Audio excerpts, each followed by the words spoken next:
Hello बच्चों, कैसे हैं आप लोग।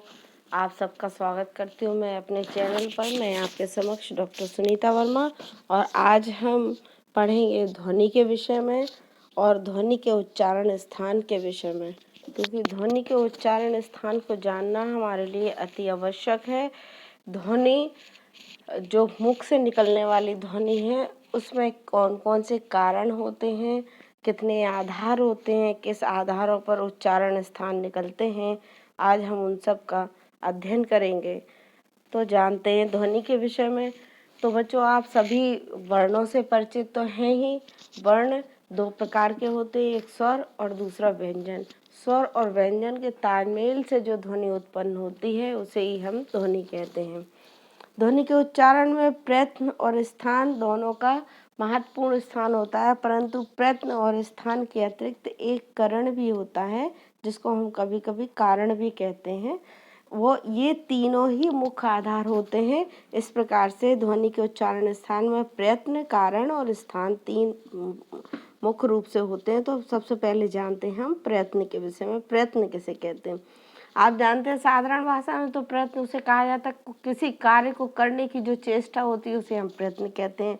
इसी प्रकार से हम बोलने की चेष्टा में जो बल लगाते हैं और वो बल जो हमारा होता है, जो मेहनत जो हमारी होती है, उसे हम जो है प्रयत्न कहते हैं। प्रयत्न दो प्रकार का होता है, एक बाह्य प्रयत्न यानी बाहरी रूप से जो प्रयत्न बल लगाया जाता है, और एक अभ्यंतर प्रयत्न यानी आंतरिक रूप से जो बल लगाया जाता है। तो पहले हम जानेंगे बाह्य प्रयत्न के विषय में। बाह्य प्रयत्न वह प्रयत्न है जिसके अंतर्गत बाहरी जो बल है उसका सीधा प्रभाव हमारे उच्चारण पर पड़ता है। जैसे नाद बाहर से ही आने वाली ध्वनि होती है, जो एक सी ध्वनि होती है। जैसे चिड़ियों की चहचहाहट है, हम उसे भी कह सकते हैं। नदियों की कलकल, उसे भी कह सकते हैं नाद, अथवा कोई ऐसी ध्वनि जो लगातार गूंजती है। इसी प्रकार से घोष, अघोष, अल्पप्राण और महाप्राण, ये जो व्यंजन होते हैं, इन व्यंजनों में को बोलने में जो बाहरी प्रयत्न से जो बाहरी प्रयत्न लगता है, ये सब हमारे बाह्य प्रयत्न के अंतर्गत आते हैं। अब हम बात करते हैं आंतरिक प्रयत्न की।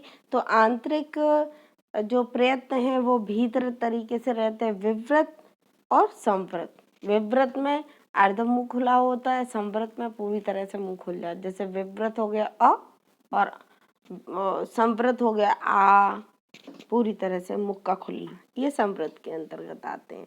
और इसमें आप देख रहे हैं कि जो भी प्रयत्न लग रहा है वो बाहर से ही लग रहा है। दूसरी बात, आधार हम ध्वनि का जो है वो है कारण अथवा करण। करण को हम बच्चों इंद्रिय भी कह सकते हैं ना। हमारी जो ज्ञान इंद्रियां हैं वो इंद्रिय भी हम करण को कह सकते हैं। करण क्या है, एक गतिशील प्रक्रिया होती है। एक ही स्थानीय प्रयत्न से सभी ध्वनियों का उच्चारण नहीं होता है। जैसे क्या है, एक स्थान पे हम एक चीज़ बोलेंगे तो आप देखेंगे एक सी ध्वनि निकलेगी, लेकिन हमारे वर्ण और व्यंजन में तो विभिन्न विभिन्न ध्वनियाँ निकलती हैं। तो इसका वो क्या हुआ कि जो हम प्रयत्न करते हैं उस प्रयत्न को हम विभिन्न विभिन्न स्थानों पर हम उच्चरित करते हैं। ये जो विभिन्न स्थानों का उच्चारण है यही कारण होता है। क्योंकि कारण क्या होता है, कारण तो एक जगह स्थित होता है, परंतु जीभ क्या होती है, हमारी गतिशील होती है। और जीभ की गतिशीलता के कारण ही जीभ जहाँ अलग अलग दंत पे करती है स्पर्श तो अलग ध्वनि निकलती है। जैसे वाह निकल आया है ना, दंत और साख पे तावर्ग निकल आया, होंठ पे किया ऊ और पावर्ग निकल आया, कंठ और तालु पे किया तो ए निकल आया। कहने का तात्पर्य जीभ ने जहाँ जहाँ गतिशीलता प्रदान की, जहाँ जहाँ जीभ गई वहाँ पर उसी प्रकार की ध्वनियाँ निकलती हैं। तो ये दो मुख्य आधार है ध्वनि के निकलने में। और तीसरा है स्थान।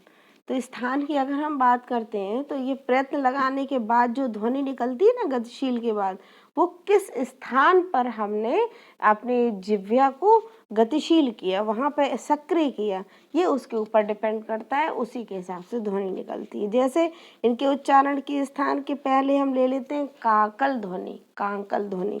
तो कहीं कहीं कांकल भी मिल जाएगा आपको लिखा हुआ, कहीं कहीं काकल भी मिल जाएगा। तो काकल्य जो ध्वनि होती है उसमें क्या होता है, मुख का जो विवर होता है ना वो खुला हुआ रहता है। विवर जानते हैं ना आप, जो श्वास रेखा होती है हमारी, जो श्वास नली होती है ना, वो पूरा खुला हुआ रहता है और श्वास बंद, फिर वो बंद होता है और कंठ के द्वार से एकदम से वेगपूर्ण जो ध्वनि निकलती है उसे हम कांकल ध्वनि कहते हैं। जैसे मैंने बोला आओ, तो जब आओ बोलते हैं तो मुख विवर खुला, इसके बाद बंद हुआ और वेगपूर्ण ध्वनि निकली। ठीक है, ये है कांकल की स्थिति। दूसरी जो आती है वो है कंठ। कंठ से निकलने वाली ध्वनि जो रहती है वो जिह्वा के पिछले भाग से निकलती हैं। प्रायः जो जिह्वा अपनी रहती है, जहाँ से जुड़ी रहती है, पिछले भाग से कंठ की ध्वनि निकलती है। वह कोमल तालु को स्पर्श करती है, तभी कंठ से ध्वनि निकलती है। जैसे क, ख, ग, इस तरह की ध्वनियाँ निकलती हैं। तीसरी जो होती है ध्वनि वो तालु से निकलने वाली होती है। कि तालु को पालम ध्वनियाँ भी बोलते हैं। और इन ध्वनियों के समय जो जिह्वा का अग्रभाग, अभी मैंने आपको कंठ में पश्च भाग बताया था और तालु में है अग्रभाग, यानी जो तालु का अग्रभाग है वह क्या करता है, स्पर्श करता है कठोर होकर के, तभी तालव्य ध्वनि निकलती। जैसे हमने बोला चा, तो चा बोलते समय आप देखेंगे कि जो हमारी टंग है, जो हमारी जीभ है, उसका अग्रभाग जो नोक है वो थोड़ी सी और स्थिर हुई और टाइट होकर के और एकदम तालू से लगी। चा, छा, झा, इस तरह की ध्वनि निकलती है। फिर आती है मूर्धन्य ध्वनि। तो जो मूर्धा ध्वनि होती है, मूर्धा ध्वनि के उच्चारण के समय जीभ की जो नोक होती है वो कभी कभी उलट जाती है, परंतु जिह्वा की नोक सीधे से भी कभी कभी मूर्धा को स्पर्श कर लेती, कभी कभी पलट जाती, कभी कभी सीधे से कर लेती है। जैसे हमने बोला टा, ठीक है, टा, ठा, तो इसमें उल्टी है हमारी ध्वनि। लेकिन इसके साथ हमने बोला री, तो री में ध्वनि नहीं उल्टी, यानी कि मूर्धन में आवश्यक नहीं है कि ध्वनि की जो जिह्वा की नोक है वो पलट भी जाए और नहीं भी पलटे, वो किसी भी कंडीशन में हो सकती है, वो मूर्धन्य ध्वनि होगी। फिर होगा जो हमारे दांत है ना, दंत के जो मूल जड़ों से निकलने वाली जो ध्वनि है, उससे देखिए, उससे ध्वनि जो निकलती है उसे हम वंतर ध्वनि कहते हैं। इन ध्वनि में रा और ला प्राय मुख्य शब्द रहते हैं जो निकलते हैं। आप देखिए जिनके दांत नहीं होते उनकी ये ध्वनियाँ स्पष्ट रूप से उच्चारण नहीं करती। फिर बात करते हैं हम दंत और ओष्ठ की। तो दंत और ओष्ठ से जो उच्चारित ध्वनि होती है वो कौन सी होती है बच्चों, एक बहुत ही एकमात्र ध्वनि है दंत ओष्ठ से उच्चारित होने वाली, वो है वाह। और इसी तरह से फिर हम बात करते हैं जो है दंत से उच्चारित वाली केवल दांत से होती है, तो ता वर्ग होता है उसमें, त, थ, द, ध, न। अगर हम इन ध्वनियों को निकालते हैं तो ये ध्वनि कहाँ से निकलती है, हमारी दंत से निकलती हैं। इसी प्रकार से होंठ से जो उच्चारित होने वाली ध्वनि है वो है प, फ, बा। इस तरह से ये ध्वनि के उच्चारण स्थान है, जिसमें प्रयत्न, स्थान और कारण, इन तीनों ने ही अपनी मुख्य भूमिका निभाई है। देखिए इसी संदर्भ में मैंने आपके लिए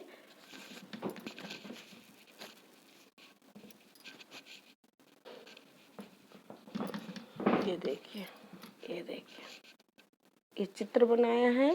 इस चित्र में स्पष्ट रूप से दिखाया गया है कि कहाँ कैसी ध्वनि निकलती है।